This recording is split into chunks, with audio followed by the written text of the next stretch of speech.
continuer à parler sans transition du numérique avec Laurent Dupont. Vous êtes cofondateur de Lorraine Fab Living Lab. Un mot en réaction juste rapide en liaison sur ce que fait monsieur et sa start-up SBS. Oui, bonjour déjà mesdames. Que dire, en fait, le Lorraine Fab Living Lab, si vous voulez, déjà dans sa mission, c'est, pour faire très simple, c'est 3 missions principales: faire émerger des idées avec des outils et des techniques, matérialiser les idées, et pour ça on va utiliser différentes machines comme de l'impression 3D ou de la découpe laser, mais on va également utiliser des dispositifs de réalité virtuelle. Parfois on va aussi aller vers la réalité augmentée, donc il y a déjà un lien sur ces aspects-là.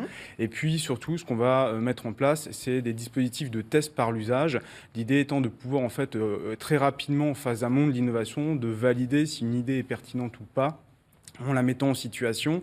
Et pour le coup, les réalités virtuelles ou augmentées, ou les réalités mixtes qui font une combinaison des deux, vont pouvoir en fait créer des situations d'usage très facilement accessibles pour les utilisateurs pour valider ou pas des hypothèses. Alors justement, l'objectif, c'est de voir aussi quelles sont les limites justement pour ces personnes qui sont appelées à travailler avec ces outils. Ça, c'est très important, évidemment. Alors les limites, on en a déjà parlé parce que vous avez cité les problématiques d'interface.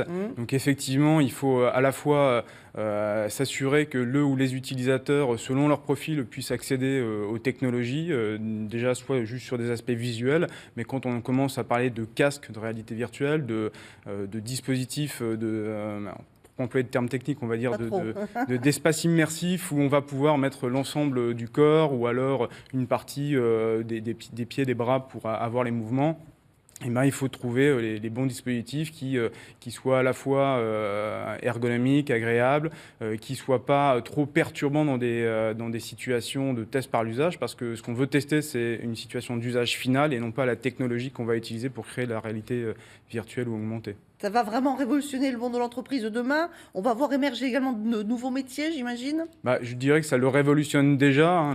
Ces dispositifs-là ne sont pas complètement nouveaux. Ça fait depuis la fin des années 50 qu'on travaille sur des dispositifs technologiques qui permettent de transformer la réalité ou de se projeter dans des réalités virtuelles.